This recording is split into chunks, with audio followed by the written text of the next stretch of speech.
오늘 물건은 이쯤에 위치하고 있습니다. 2차선 도로에서 100m 정도 이동하면 되고요. 준주거지역 내에 위치하고 있습니다. 도로의 폭은 6m 정도 되고요. 이 정도면 차량 교행 가능합니다. 건물은 두 동이 있는데요. 이 건물은 1동이고요. 안쪽에 있는 건물이 2동입니다. 오늘 물건은 2동에 있고요.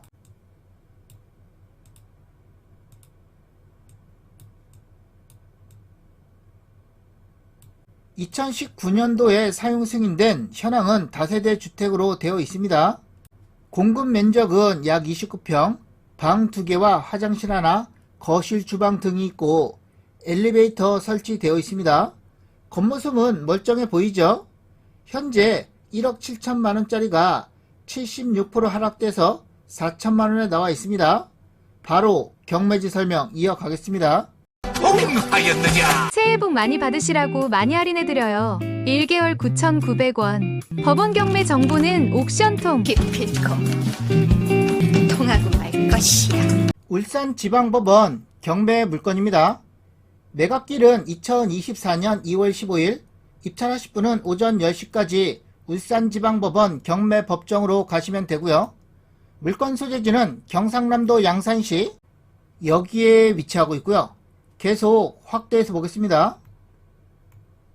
우측으로 양산시청이 있고요. 밑으로 김해시와 부산광역시, 위로는 밀양시와 울산광역시가 있습니다. 위치는 대략 아시겠죠? 경부고속도로 양산 IC와 직선거리는 7km 정도, 양산시청과 직선거리는 3km 정도 떨어져 있습니다. 주거지역 내에 위치하고 있고요. 인근에는 부산대학 병원과 등산로가 보입니다.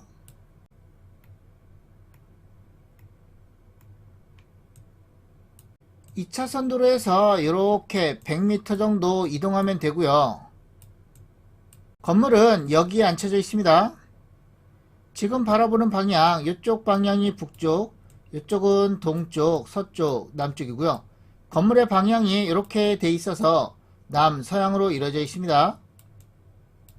지상에서 보면 이 건물입니다. 한 사건에 여러 개의 물건이 있는데요. 지금은 물건 번호 2번, 이동의 102호입니다. 감정가 1억 7천만원 잡혔고요. 최저가는 감정가의 24%, 4천만원 정도 됩니다. 입찰 보증금은 재매각 사건으로 최저 매각 가격의 30%가 필요하고요. 30%입니다. 1차부터 3차까지 유찰이 됐고 4차 때 매각이 됐었는데요. 그때 당시에 한 명이 입찰했고 낙찰 금액은 5,840만원입니다. 그런데 잔금을 미납을 했습니다. 그래서 4차가 다시 진행이 됐는데요. 유찰이 되고 현재 5차 진행 중입니다. 5차가 유찰이 되게 되면 6차 때는 30% 더 내린 2,800만원 정도 된다는 거 참고하시면 되겠고요. 4차 때 입찰 보증금은 580만원 정도 됐는데요. 580만원을 날리면서까지 낙찰자가 왜 포기했을까요? 밑에서 자세히 설명드릴 것입니다. 물건 번호 1번은 매각이 됐죠. 이동의 402호, 면적은 물건 번호 2번과 같고 1차부터 5차까지 유찰이 됐습니다. 6차 때 4,200만원 정도의 낙찰이 됐고요. 매각 허가 결정 났고 잔금을 낼지는 지켜봐야 됩니다. 물건 번호 3번은 이동의 501호, 면적은 물건 번호 2번과 같고요. 1차부터 3차까지 유찰이 됐고 4차 때 매각이 됐죠. 그때 당시에 한 명이 입찰했고 낙찰 금액은 6,040만원입니다. 그런데 잔금을 미납을 해서 다시 4차 진행이 됐는데요. 유찰이 되고 현재 5차 진행 중입니다. 물건 번호 4번은 이동의 301호, 면적은 물건 번호 2번과 같고 1차부터 4차까지 유찰이 됐죠. 5차 때 매각이 됐었는데요. 그때 당시에 한 명이 입찰했고 낙찰 금액은 5,400만원 정도 됩니다. 그런데 잔금을 미납을 해서 5차 다시 진행 중입니다. 물건번호 5번은 건너뛰고요. 물건번호 6번은 이동에 101호, 면적은 물건번호 2번과 같고 1차부터 3차까지 유찰이 됐죠. 4차 때 매각이 됐었는데요. 그때 당시에 한 명이 입찰했고 낙찰 금액은 5,800만원 정도 됩니다. 그런데 이 사건도 잔금을 미납을 해서 다시 4차 진행이 됐는데요. 유찰이 되고 현재 5차 진행 중입니다. 물건번호 7번은 매각이 됐죠. 이동에 201호, 면적은 물건번호 2번과 같고 1차부터 3차까지 유찰이 됐고요. 4차 때 매각이 됐습니다. 그때 당시에 한 명이 입찰했고요. 낙찰 금액은 8,300만원, 잔금은 냈습니다. 물건번호 8번은 이동에 401호, 면적은 물건번호 2번과 같고요. 1차부터 3차까지 유찰이 됐고 4차 때 매각이 됐죠. 그때 당시에 한 명이 입찰했고 낙찰 금액은 6,040만원. 그런데 이 사건도 잔금을 미납을 해서 다시 4차 진행이 됐는데요. 유찰이 되고 현재 5차 진행 중입니다. 물건번호 9번은 1동에 201호, 면적은 4평 정도 더 넓고요. 1차부터 3차까지 유찰이 됐고 4차 때 매각이 됐죠. 그때 당시에 한 명이 입찰했고 낙찰 금액은 1억 5천만원인데요. 매각 허가 결정은 났는데 현재까지 진행이 안 되고 있습니다. 문제가 있는 걸로 보여지죠. 9개의 물건 중에 물건번호 5번은 선순위 전세건이 있어서 계속 유찰이 되는 거고요.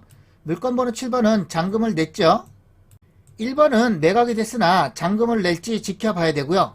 9번은 대항력 있는 임차인이 있습니다. 대항력 있는 임차인이 낙찰을 받았는데 아마도 포기할 가능성이 높고요. 나머지 사건들은 한 번씩 낙찰이 됐었는데요. 현재 잔금을 미납을 해서 다시 재매각 진행 중인 사건들입니다. 다시 물건번호 2번으로 돌아가서 미납 사유를 살펴보면 다 같다고 보시면 되겠고요. 그래서 물건번호 2번 위주로 설명을 드릴 것입니다. 대지권은 약 8.2평, 감정가 3,400만원 잡혔습니다. 건물은 2019년도에 사용 승인된 제2종 그린생활시설, 현황은 다세대 주택으로 되어 있고 전용 면적은 19.4평, 공급 면적은 약 29평이고요. 건물의 감정가 1억 3,600만원 잡혔습니다. 내부 구조는 이렇게 생겼다고 보시면 되겠고요. 여기는 엘리베이터고요. 바로 옆에 비상계단이 있습니다. 여기는 복도, 현관을 들어서면 교습소, 사무소가 있고 회의실과 소장실, 화장실, 탕비실이 있습니다. 공부상은 제2종 그린생활시설 사무소 교습소로 되어 있으나 여기는 거실, 여기와 여기는 방으로 되어 있고 화장실과 여기는 주방으로 되어 있는 걸로 보여집니다. 법원 경매 정보는 옥션통.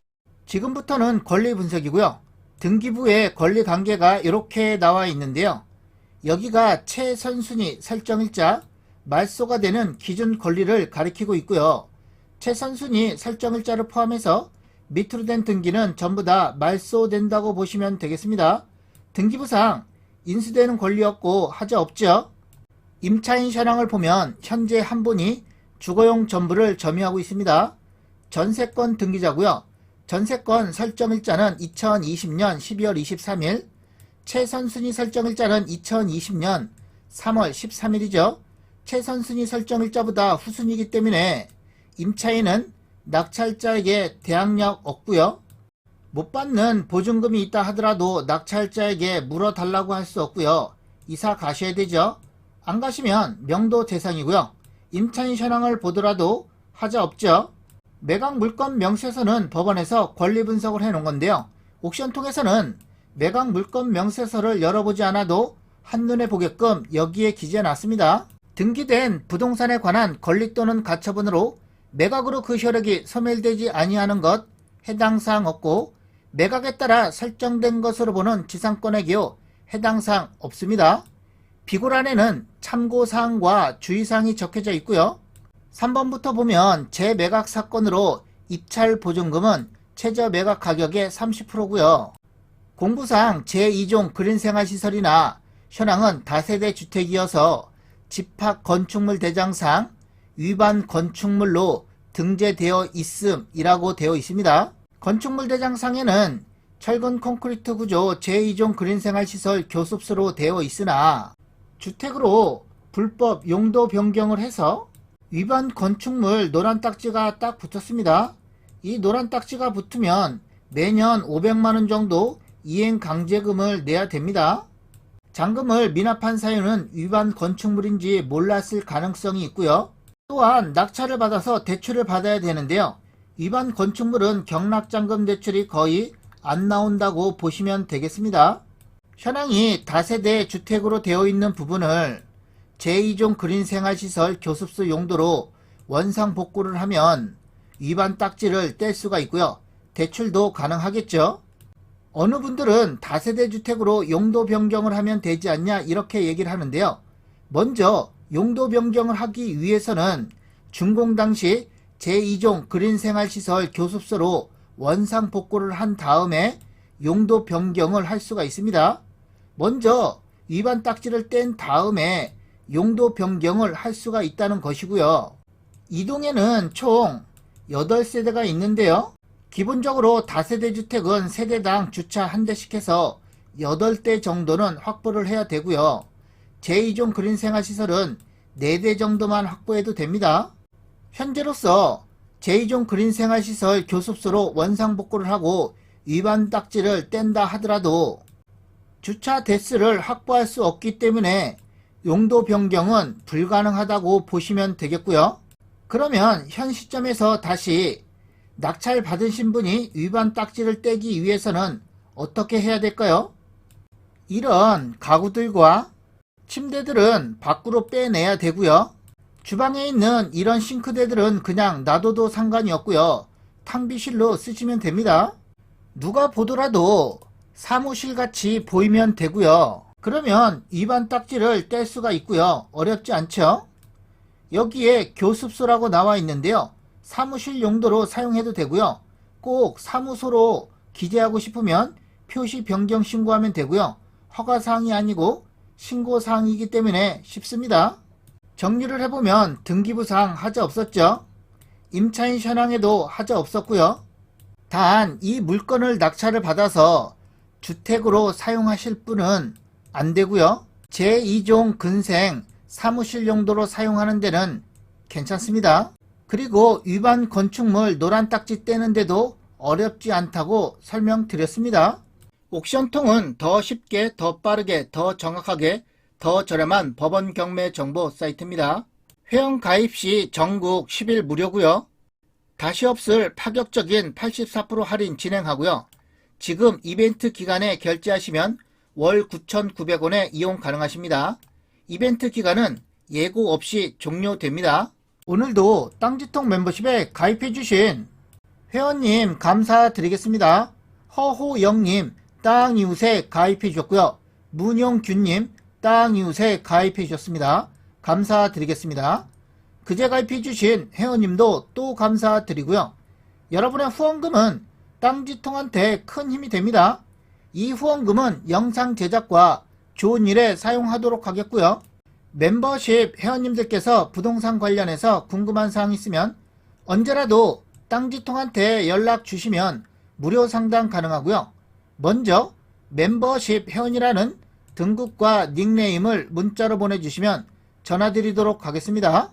그리고 부동산 매물 촬영 및 영상 제작 문의도 상담 가능하고요. 매물 주소와 매매 금액을 문자로 먼저 보내주시면 검토 후 연락드리도록 하겠습니다.